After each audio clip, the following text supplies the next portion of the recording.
Good evening, televiewers, and welcome to the midweek edition of Viewpoint on DBS Television. Monday started well with back to school, and of course, the debate for this week might be centered or focused entirely on education and back to school, with the various measures in which the students, the parents, or the teachers have put in place to welcome back the students effectively in schools, and how the students themselves are well prepared to face the academic year, given that it is within the coronavirus pandemic that schools have resumed in Cameroon. And to discuss about this, we are having a teacher with us here in the studio. It's not the first time that we are having him, so very often you will be receiving him. I'm talking of Kum Jerome Mwankang. Good evening to you, sir, and thank you very much for being part of us to discuss certain issues concerning education tonight. Good evening, Vanessa. It's my pleasure to always be on your program, and I do appreciate this invitation coming up at this wonderful time to talk about education, health, and safety of our students, especially during this period of pandemic. Good evening, dear viewers. It will be a nice time being together. Probably for about 26 to 30 minutes. Good evening to you, Manga Venashus, and welcome. Good evening, Vanessa, and good evening to our viewers. Actually, it will be a nice time between 26 and 30 minutes to discover issues and discuss issues concerning education and safety of our peoples. Vanessa, permit me dedicate this program to if you would permit me, to a colleague.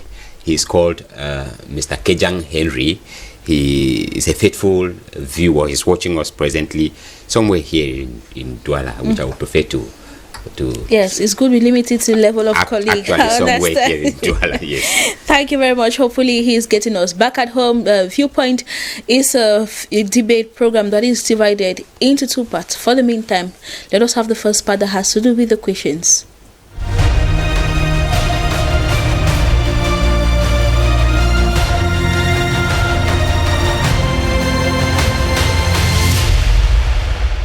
Once more, you are welcome back into our studios. From the look of things, are schools prepared to respecting safety measures against the pandemic, that is the COVID-19 pandemic?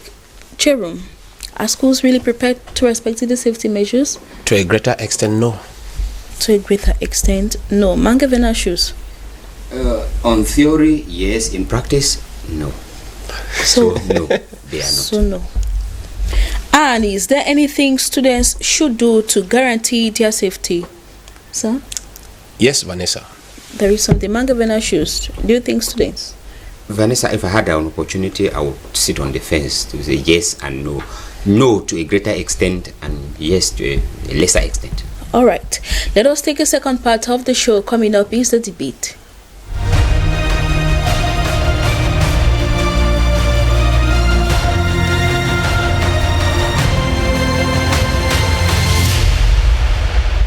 From the look of things, are schools prepared to respecting safety measures against the coronavirus pandemic?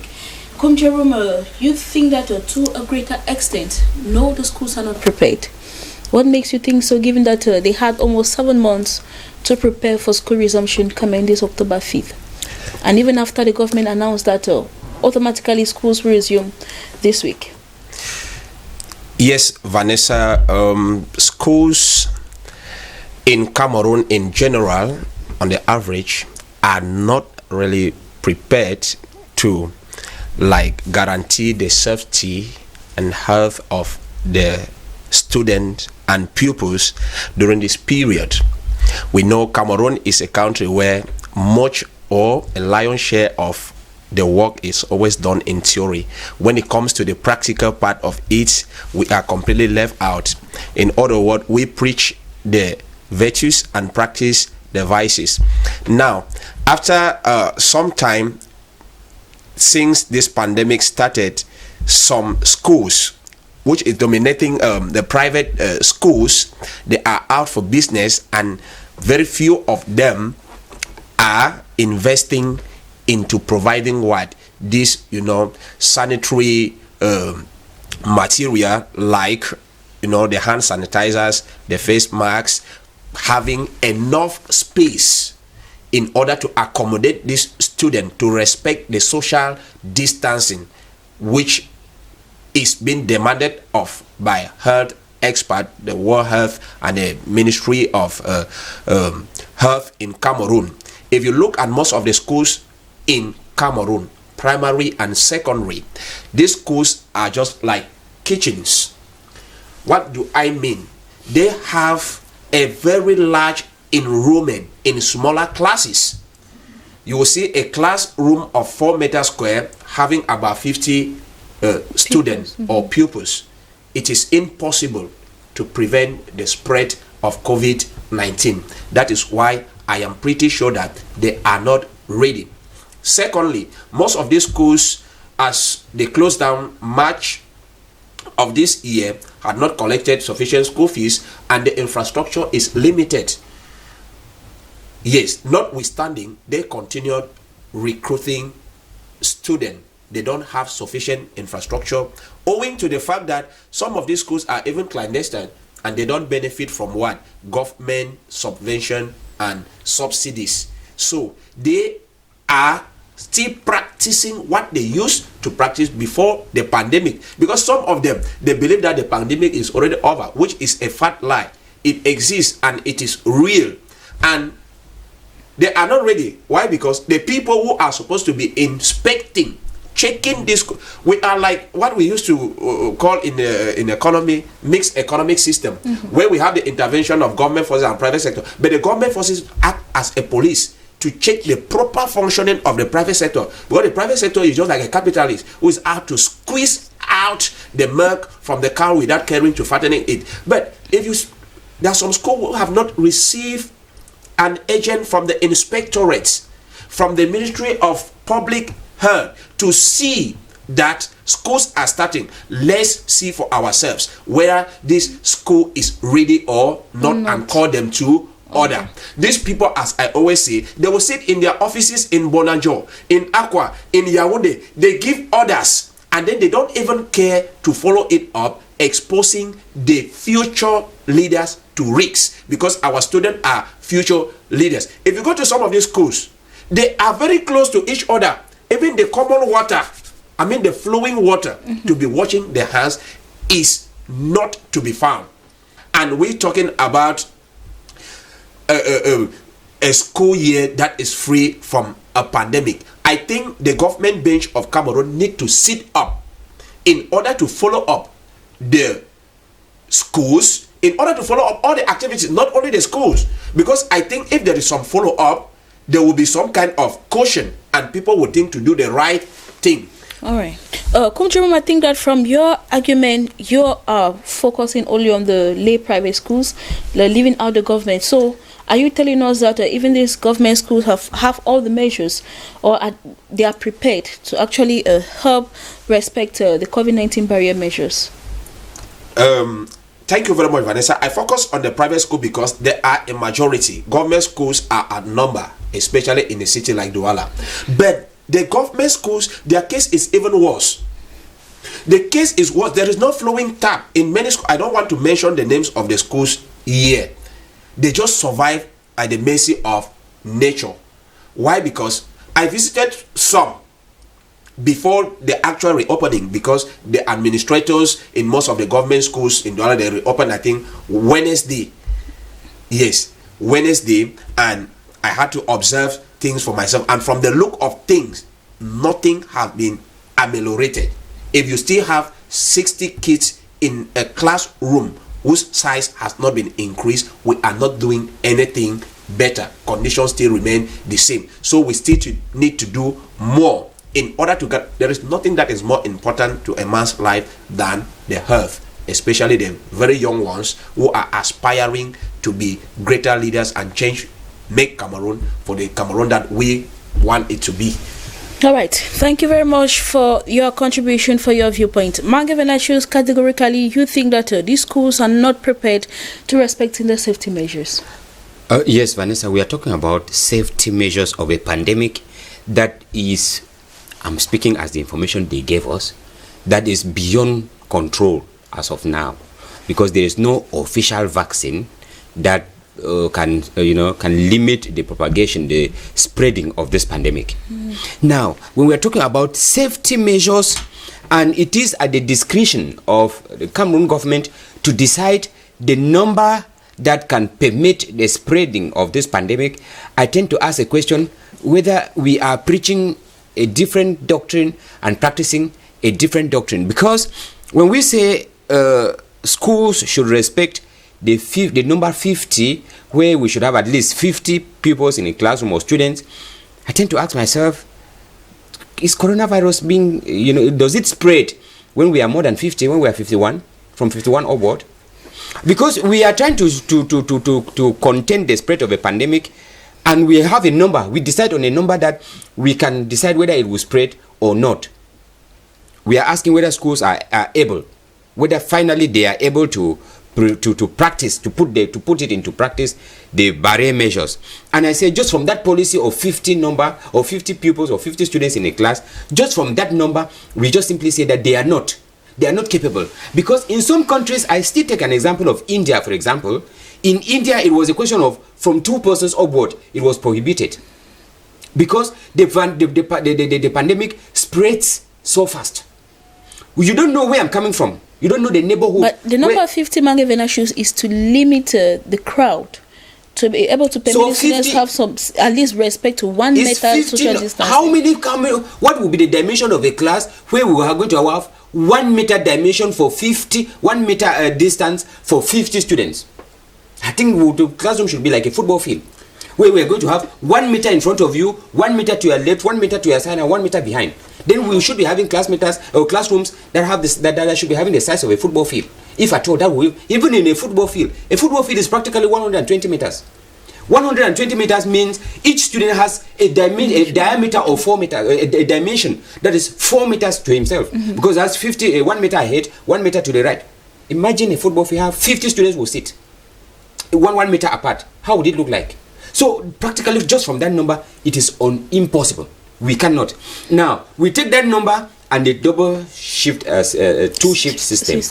If the government has adopted the 2-shift system, we should not have been talking of 50 persons a class. We should have brought it down as even as 20 per class. And we know that 20 people will sit in the morning.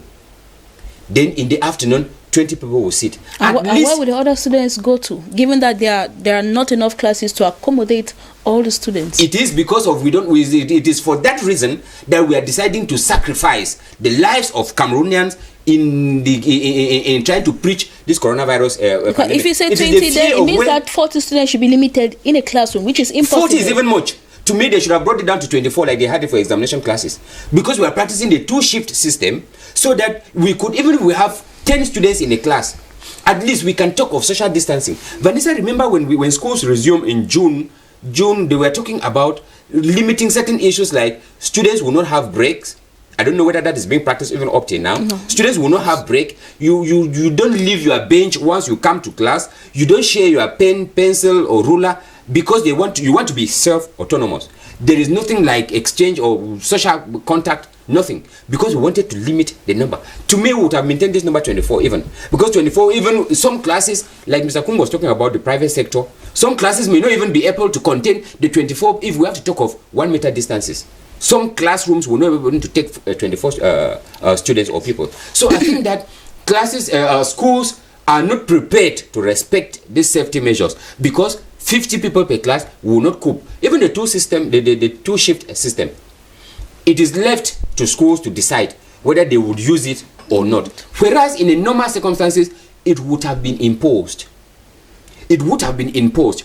Now we're talking about wearing of face. Mange Venashus, it is a ministerial degree. It is ordered by the Minister of Secondary Education that it should be respected. And it is not binding. This order is not binding. If it were binding, so probably if any parents see that a school is not respecting the 2-shift system, it is up to them to actually report this school. In fact, Vanessa, we are reporting this school to the minister directly through this. We are reporting that they are not respecting it. But the law from the onset was not that solid. The law was loose. If it was that, it is a must.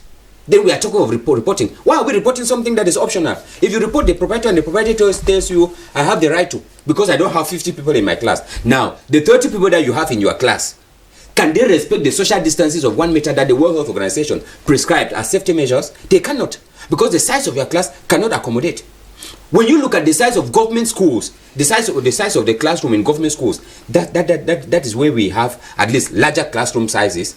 Now, take 25 students, put them in that class, and ask them to respect the 1 meter distance, whether they will be able to cope.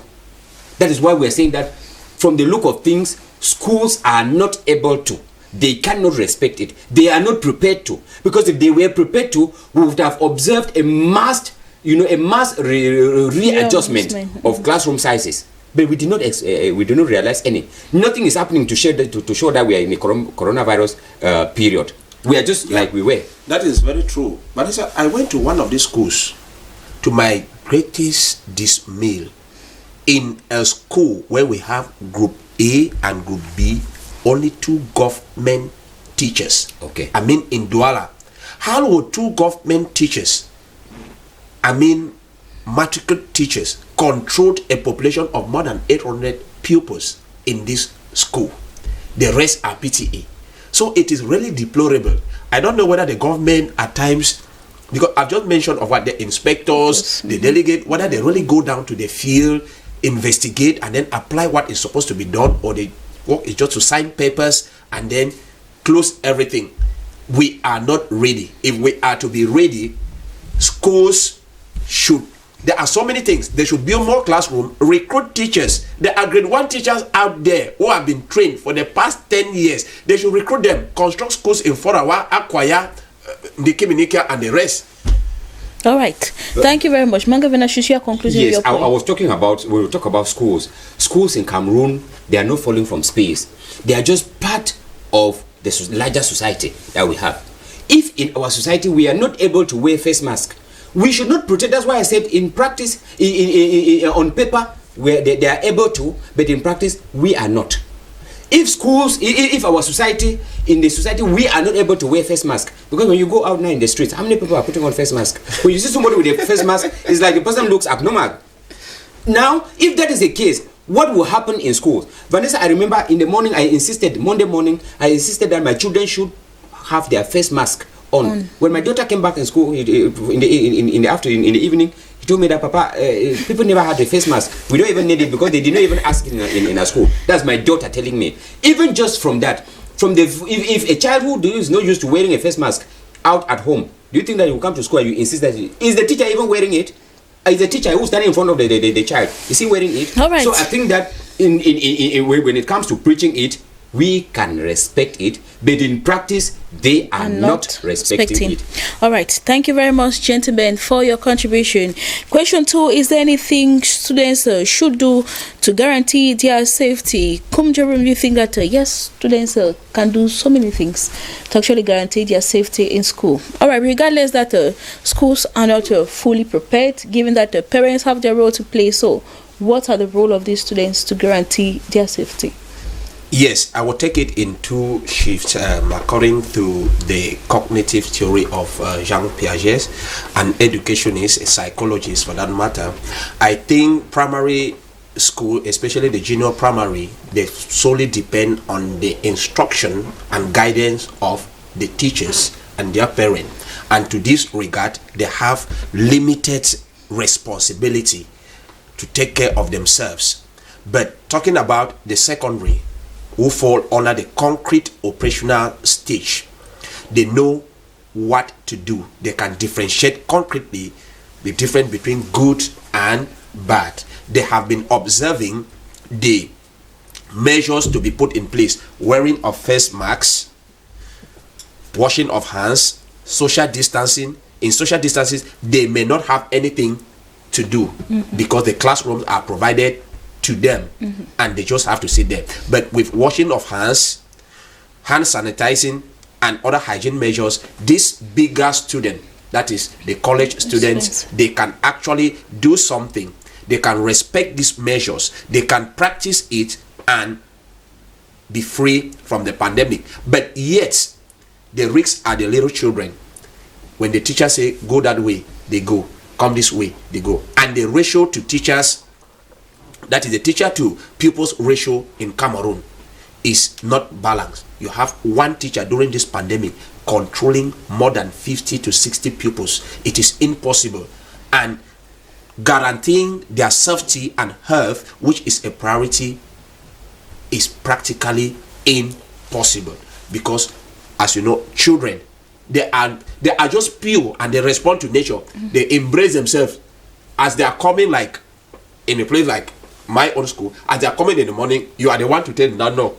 Right. They just come to embrace you, and that is how they do with their friends. So students, secondary, responsible ones, they can do something. They can practice this measure. But for the pupils, be it primary 1 to primary 6, it is impossible.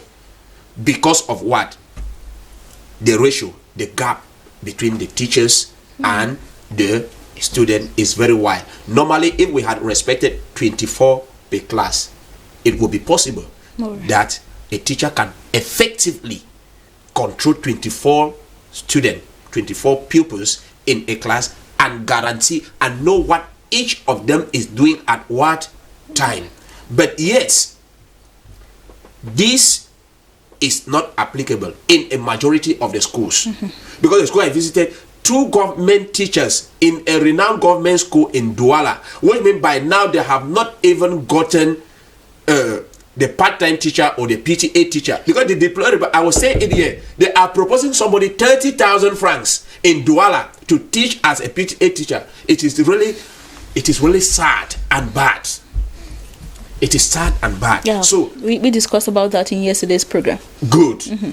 So the authorities should sit up. Cameroon is a place of hope. They should sit up and be able to practice what they are preaching. Because according to them, it is very obvious that this one make me to take side with some of those people who said that coronavirus never existed. Yes, Vanessa. Because this thing, I don't know why the authorities, they even know what they are doing. Government school, let me not call the name. Government school, the thing is like still ringing in my head. That how come there are 800 potential candidates in this school, only 2 government teachers and 1 HM? How would they control it with the pandemic if we cannot control 50?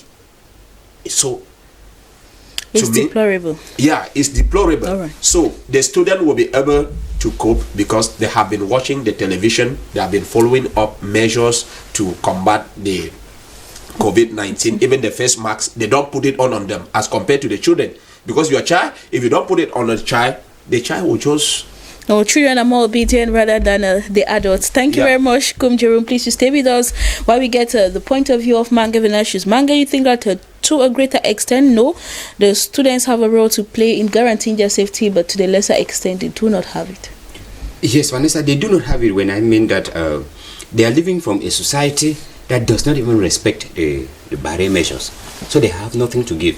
Somebody were discussing this issue in the morning with a colleague, and he was telling me about the situation in the nursery sector, where you understand these kids. How do you tell a child in pre-nursery, a child in nursery 1, that please don't touch this child? How would you tell that child that please, you are supposed to sit here? That's a child who, even when he feels like sleeping, he will just sleep here. Even if he feels like sleeping, come and sleep on the teacher. You know how we need more, even 4 or 5 teachers to be in the primary school, and how would they control them without touching the children?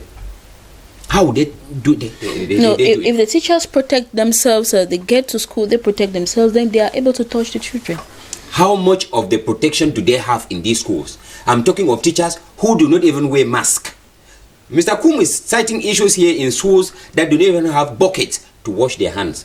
Vanessa, is one thing that we keep on. I was following the Prime Minister used to have an evaluation meeting of a commission that is supposed to evaluate government's response strategy practically every week. And in this commission, they do like they used to do in this country. They just clap. There is nobody to say, Mr. Prime Minister, this thing is not being respected. I remember one time he was insisting that they should even make the wearing of face mask obligatory in Cameroon. Even to that extent, he did not even succeed because it is not obligatory. He even proposed that mayors should take it as their responsibility to implement the wearing of face masks in their municipalities. It did not succeed. He proposed that they should use the forces of law and order to make sure that the wearing of face mask should be implemented as a mandatory, act in our society. It has not succeeded yet. Now we are talking about schools. Do you think that they tell the teacher who finds it impossible to wear a mask out there in the streets will be able to suffocate with a mask with this heat for how many hours since morning? And you say he's still wearing it? How do you expect such a... So when I say that students are not, they have nothing to do. They are just in the situation that they find themselves. You will not expect a student to come in a school when the proprietor has not been able to provide water, has not been able to provide hand sanitizers, has not been able to provide face masks, if only for the staff. I'm talking for only the staff. Yes. What would the student do? What do you expect the student to bring? Face mask for the teacher, hand sanitizer for the teacher, so that he sanitizes his hand or her hands before touching those kids? Do you expect the student to come in and say that, okay, these benches, they are too choked up, let us reduce them and respect social distance? Students that when they go there, they give them that 3 of you are sitting on a bench. Would the student say, no, I will sit alone? Because if 2 students are already sitting on a bench, what is the dimension of the bench? That bench is not up to 2 meters. But you have 2 students. In some cases, there are 3 students who will be sitting on a bench. Remember that before coronavirus came, we had benches that was taking 4 to 5 students. Nothing has happened to say that we should cut down those benches to be only for 2 students. Now, those benches, do you think that the population that used to sit 5 persons per bench that was not up to 2 meters, now it will expect that only 2 persons will sit on it? Where would they go to? That student has nothing to do. They just find themselves in this situation. They are just victim of circumstances. Now, I said to a lesser extent, like Mr. Kum was saying, there are some, especially in secondary school and higher education, they have the duty to understand that your responsibility or your health depends on you. You are responsible for your safety.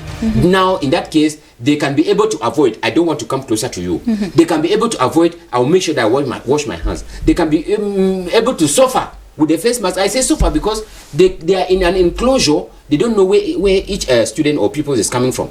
They don't know where they are coming from, the neighborhoods they are coming from. They are faced with it. So they can be obliged to wear their face mask, and perhaps when you go to the streets, you do as we have been doing. But now, for now, I think that they have very little in fact, things to do, to contribute to make sure that they respect the safety measures. All right, thank you very much, Mange Venashus. Kum Jerome, in 1 minute, a take-home message to school proprietors. What I can say to the school proprietors, especially those in urban areas, is that education is a vocation and a calling, and in embarking in school business, the education of the child is a priority, and they should do it not as other businesses out there. We're dealing with human beings and with a modern people, so they should take into consideration the welfare of the staff and their students in order to give our beloved country a better name. Thank you very much, Kum Cherum, for coming. It has been a pleasure spending this time with you. Wow, the pleasure is mine, Vanessa. And to you, Mange Venashus, sir. Maybe we should call it a day.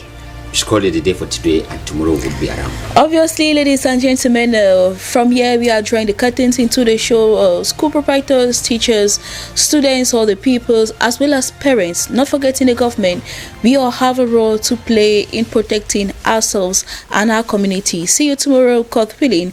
Do stay tuned to DBS Television. Goodbye.